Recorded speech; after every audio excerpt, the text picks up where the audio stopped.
Look for the Bear necessities, the simple bare necessities. Forget about your worries and your strife. I mean the bare necessities old André Tourigny's recipes that bring the bare necessities of life. All right, Craig Morgan of PHNX Sports here with Coyotes coach André Tourigny. We are doing edition number 2 of Bear Necessities, and today the topic is, of all things, motorcycles. So you disclosed to me a while back that motorcycles are a passion of yours. Can you tell me how that came about in the first place? Well, I will say young in the sense I was 16, 17 years old, and my friends had bike, and I bought my first bike, a FZ R600, and started to ride with them. And I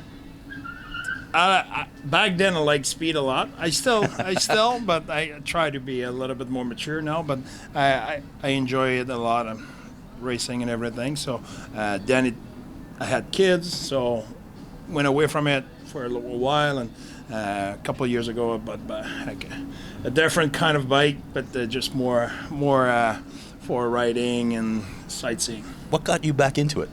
Oh, I always knew I would come back to it. Just missed it? It was just a matter to let the kids grow and get to university, and the bear Pretend to be the responsible parent? Exactly, pretend I had some common sense and stuff like that, and then I went back at it for sure. All right, so what form does this take now? I assume you ride around the valley, right? Oh, yeah.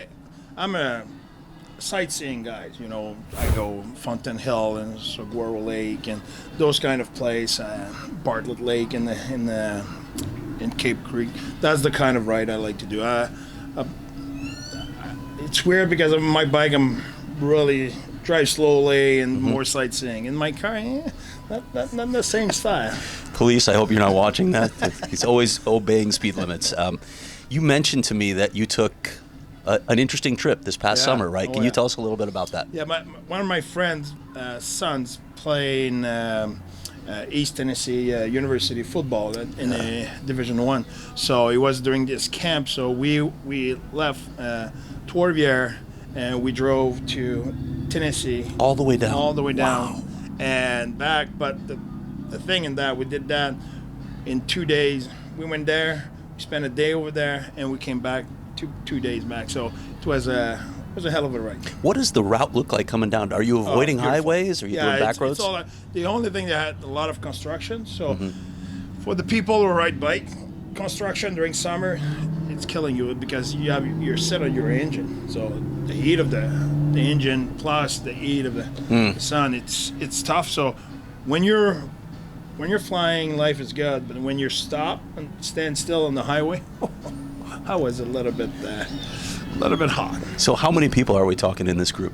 Well, we are between 5 and 8. Depends about who's coming and who's available. We were 4 for that trip. This is old friends and family? Oh yeah, that's my oldest friend, and I call them my brothers. I have 2 really, really good friends who are always joining me on those kind of things, or I join them most likely. So. Is this a gang then? Do you guys roll up to a bar and intimidate people when you show up? Or?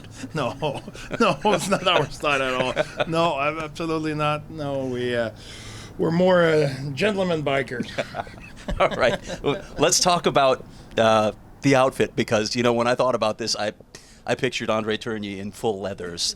But apparently that's not the case. Oh no, absolutely not. That's like I told you, I'm more flip flop and short like that when I ride. It's for me. It's I ride, like I said, it's more sightseeing.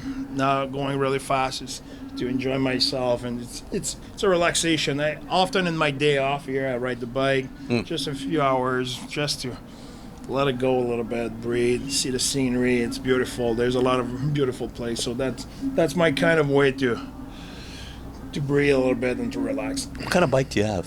I have a Harley Street Light. Nice. Yeah. What? Tell me about the selection of that. Because did you know all along, or did you go shopping? No, I knew. Okay. I was a kind of a 15-minute shopping. I went in and I knew the color, I knew the model, I knew everything. That, like I said, I always had bikes before I had my kids, and then I knew when my kids will be grown and go to university, I will buy myself a Harley. So that's the way it happened. I assumed my daughter graduated, bought the Harley, and there you go. I have to ask you this. I don't know if you're aware of how much this exists in the NHL, whether it's players or coaches who ride. Dave Tippett, I mentioned to you, loves motorcycles, builds them. Jeremy Roenick infamously had a motorcycle that the owner didn't want him to have and would panic every time he got on it. Is this a thing in the NHL? Yeah, you don't ride a lot during the season. It's not perfect. Players are, they're business by themselves, and they have responsibility. Same thing a little bit like the coach. I never ride my bike at the office, example. I will, like I said, I will use it only when it's a day off and I want to have a little of a breather, that kind of stuff. But last year, Zach Cassian had one. Yeah. He was using it here and there, but I think it's fun. I love motorcycle. I love my bike and everything, but at the same time, there's a risk there.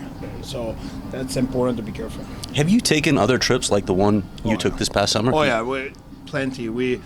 For sure. I'm from Quebec, so it's more upstate New York, and we went in Lake George, Lake Champlain, and plenty of places in the mountains. That kind of a stuff where the scenery is great, but we're not highway guy.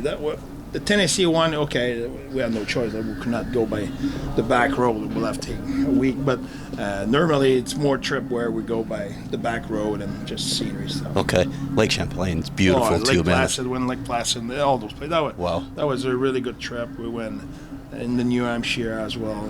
And we did a lot of good riding. And we did plenty in Quebec as well. There. Canada is big, so Quebec is huge. So we go north, and we went on the Côte Nord, North Côte, and we had a lot of good ride over there as well. What's on your bucket list now? If you could pick one or two rides that you still want to do. Well, we'll do the Road 66. That's coming. Okay. That's. I would love to go in Sturgeon as well. There's a good bike rally there.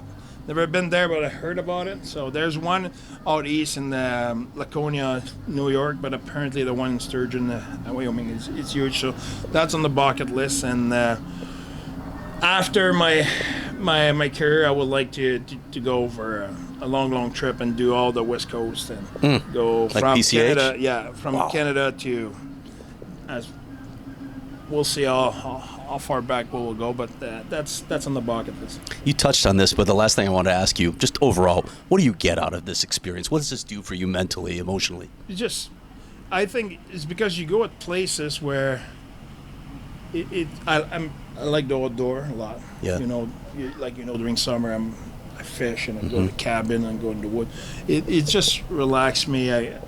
I grew up by a river, so I like water. So when I ride like I said, Bartlett Lake or those places, it's kind of a relaxing for me. It brings me another place. It calms me down, and I just feel good when I'm in that kind of those places. So when I ride my bike, I think I'm a more relaxed person after.